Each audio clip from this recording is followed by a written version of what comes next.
Buenas tardes a todos, mi nombre es Noemí Berenguer Rodríguez, soy alumna de la Universidad Oberta de Cataluña, donde realizo el máster de dificultades del aprendizaje y trastornos del lenguaje. A continuación os voy a presentar mi trabajo fin de máster denominado Dificultades en el aprendizaje, superarlas es posible cambiando tu perspectiva docente. Con este trabajo lo que pretendo es acercarnos al mundo académico y educativo y aportar una nueva visión actualizada sobre las posibles dificultades que encontramos en el aprendizaje de los alumnos. Dado que el trabajo que expongo se encuentra dividido en varias partes, para facilitar la comprensión del público he decidido exponer un índice. En él comento los puntos en los que está dividida la presentación. Primero hablo sobre la introducción y el marco teórico que sustenta mi estudio. Seguidamente comento los objetivos, las preguntas e hipótesis iniciales que me propongo. Comento el método llevado a cabo a lo largo de este estudio y finalmente expongo los resultados de manera analítica y extraigo unas conclusiones. Asimismo, también expongo las fuentes consultadas para la realización de este trabajo. Uno de los mayores miedos a los que se enfrenta el profesorado de hoy día es el de innovar. Innovar rompiendo con las barreras tradicionales que actualmente nos encontramos dentro del aula.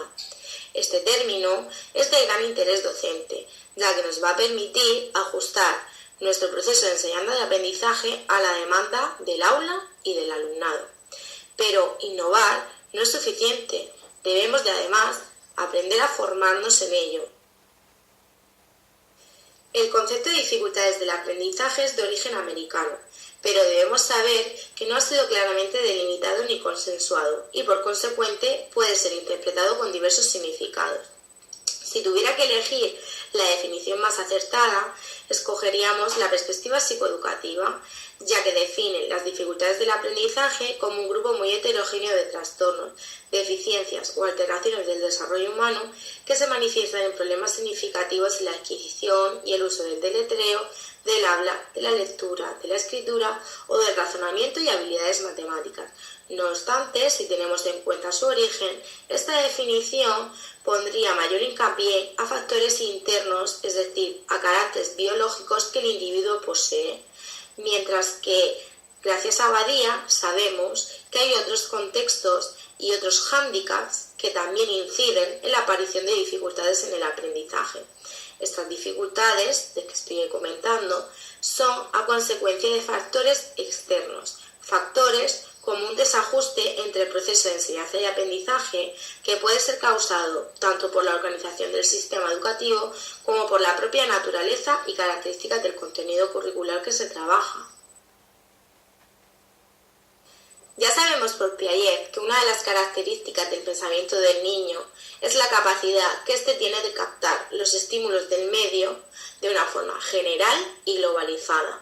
Si a esta aportación le añadimos el hecho de que todos los seres humanos, y en especial los niños, aprendemos mejor haciendo, se debe admitir que la mejor forma de aprender es de forma manipulativa y globalizada.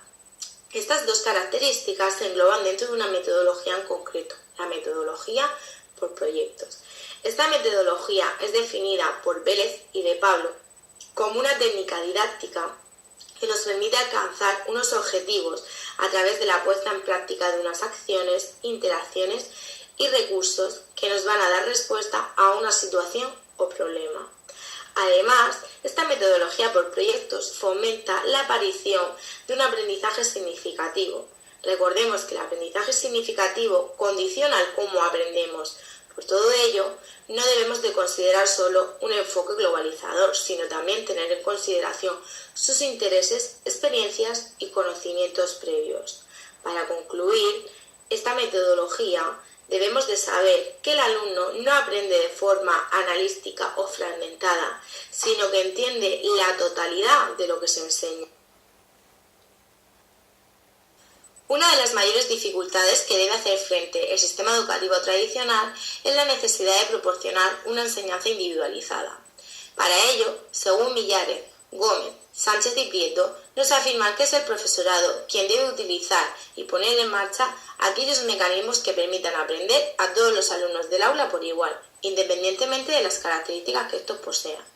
No obstante, conseguir que el alumno aprenda lo máximo posible dentro de sus capacidades a veces no es tan fácil.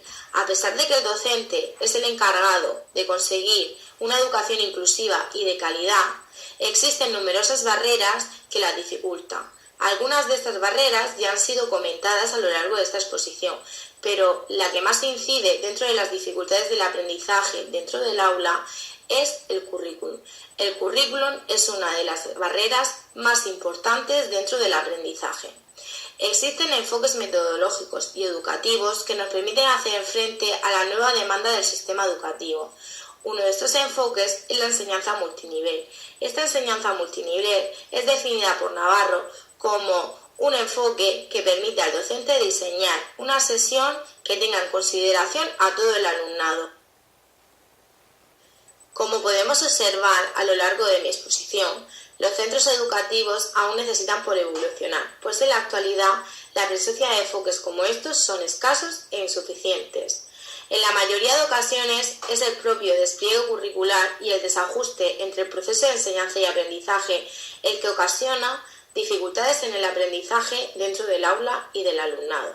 Por ello, es importante aplicar enfoques como estos, enfoques como la enseñanza multinivel o como el actual concepto que presento, el concepto de diseño universal de aprendizaje, que, como bien nos indica Alba, Sánchez, Subillaga y Sánchez, nos proporciona la posibilidad de crear un diseño universal y válido para todos.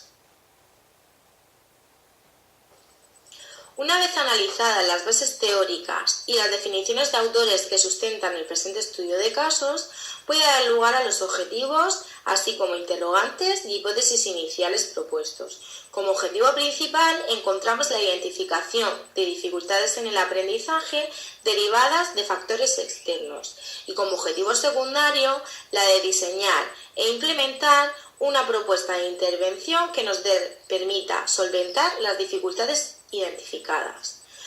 Como preguntas me surgieron dentro de este estudio qué tipo de dificultades me iba a encontrar, así como cómo iba a ser posible solventar dichas dificultades y si esto estaba ligado a un cambio dentro del sistema educativo. De estas preguntas surgieron dos hipótesis. La primera es que principalmente las dificultades de aprendizaje detectadas iban a estar ligadas a factores metodológicos y desajuste curricular, y como segunda hipótesis me marcaba que la posibilidad de implementar un cambio educativo nos iba a permitir dar una respuesta ajustada a las necesidades detectadas.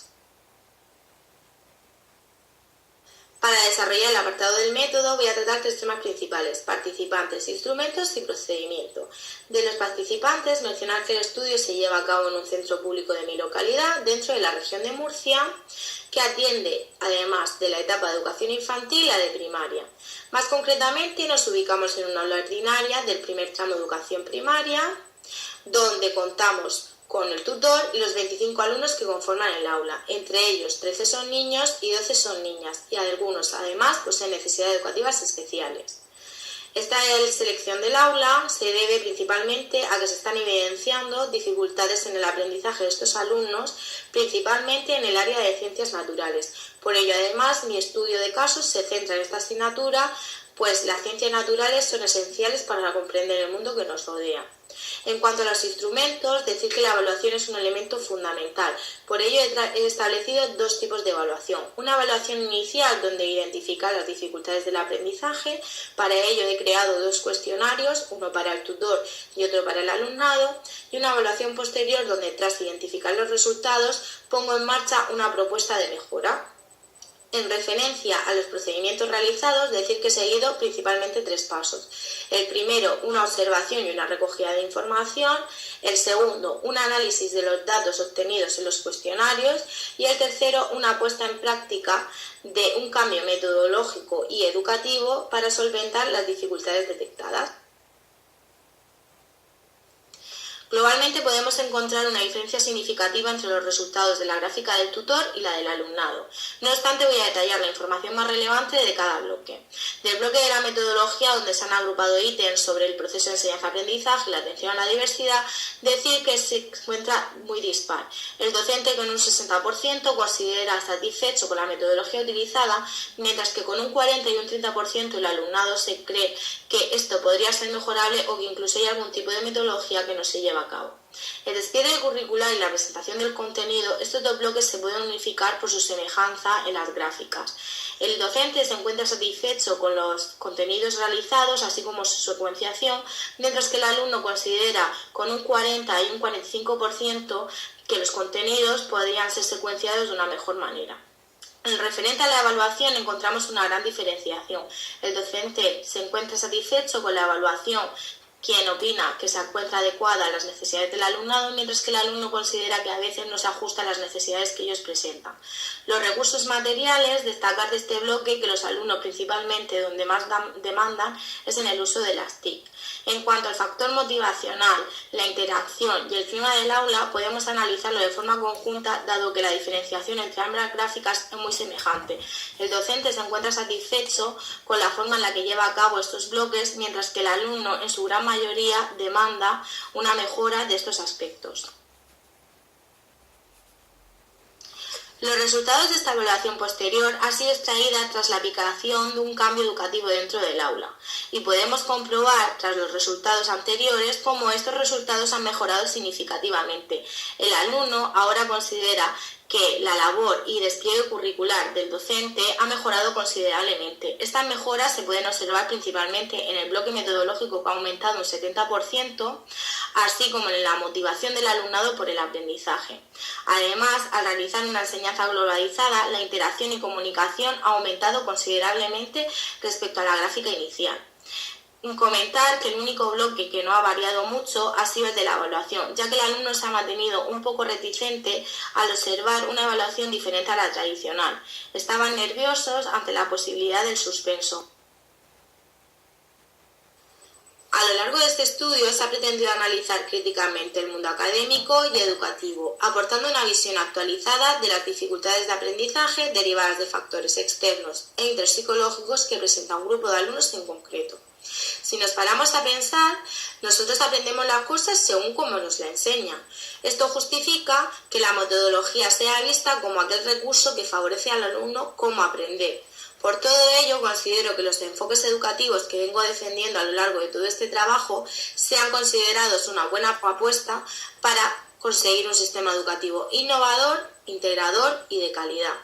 Esta afirmación la podemos corroborar retomando los resultados obtenidos en la evaluación inicial, donde, además de comprobar una contradicción entre la perspectiva docente y la perspectiva del alumnado, hemos podido comprobar nuestra primera hipótesis inicial.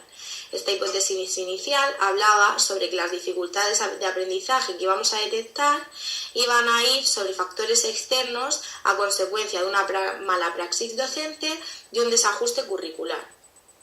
Tras estos resultados y tras comprobar nuestra primera hipótesis, se puso en marcha un cambio educativo. Tras este cambio educativo se realizaron nuevos resultados y hemos podido volver a corroborar nuestra segunda hipótesis, que es la posibilidad de solventar dificultades a través de la aplicación de un nuevo cambio educativo. Este cambio educativo se consiguió tras proporcionar ciertas orientaciones al docente, indicando una enseñanza multinivel, globalizada y diseñando a partir del principio del diseño universal de aprendizaje, donde no tengamos que romper esa barrera curricular, puesto que desde un inicio se ha diseñado teniendo en cuenta las necesidades educativas de todos los alumnos en concreto. En definitiva, y para concluir, se puede considerar que existen distintas escuelas o métodos, pero que la realidad dentro de estas aulas es muy distinta a la que actualmente demandan nuestros alumnos. Esto es un problema que debemos tener en cuenta, y más después de analizar los resultados obtenidos en esta aula en concreto, ya que el sistema educativo de hace unas décadas no nos sirve para los niños del siglo XXI. Desde la perspectiva docente debemos cambiar la manera de enseñar, pues ellos ya han cambiado la manera de aprender, sin apenas darnos cuenta. Para finalizar el apartado de conclusiones, veo relevante mencionar las limitaciones con las que me he encontrado, así como las propuestas de mejoras futuras.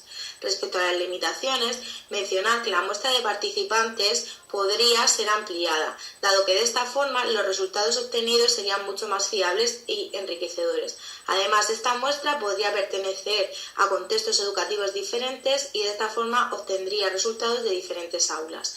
Asimismo, ampliaría el tiempo de aplicación, principalmente de la segunda fase, dado que al aplicar un cambio educativo, los alumnos y los docentes necesitan una adaptación a los nuevos cambios. Respecto a las propuestas de mejora, decir que el docente debería de ser consciente que cambio es el futuro y el éxito del proceso de enseñanza-aprendizaje. Asimismo, me gustaría generalizar este estudio de casos a otras áreas, dado que me he centrado principalmente en las ciencias naturales. Por último, me gustaría mejorar los ítems del alumnado, dado que en el cuestionario ellos han entendido las preguntas, pero la variabilidad y frecuencia que les he establecido ha sido un poco compleja y eso podría ser mejorable. Con este apartado daría por concluida mi presentación. En ella podemos encontrar las fuentes consultadas a lo largo de mi estudio de casos. No obstante, no son todas las referencias bibliográficas utilizadas, sino las más significativas. Por ello, me gustaría destacar principalmente a Abadía y otros, por ser el manual de la asignatura que me ha permitido realizar este trabajo fin de máster, así como el que ha sustentado principalmente este estudio. Para despedirme, me gustaría agradecer a la Universidad Obertat de Cataluña la posibilidad que nos ofrece el poder estudiar un máster con estas características, al profesorado docente de todas las asignaturas que he cursado a lo largo de este año escolar y a mi tutora colaboradora del trabajo fin de máster, que se llama Cristina Justo, por su predisposición y orientación recibida a lo largo de todo el trabajo realizado. Asimismo, también quiero agradeceros a vosotros por vuestra escucha y quedo a vuestra predisposición para cualquier duda o cuestión que queréis realizarme, así como si deseáis que amplíe algún tema en concreto de mi estudio de casos. Gracias.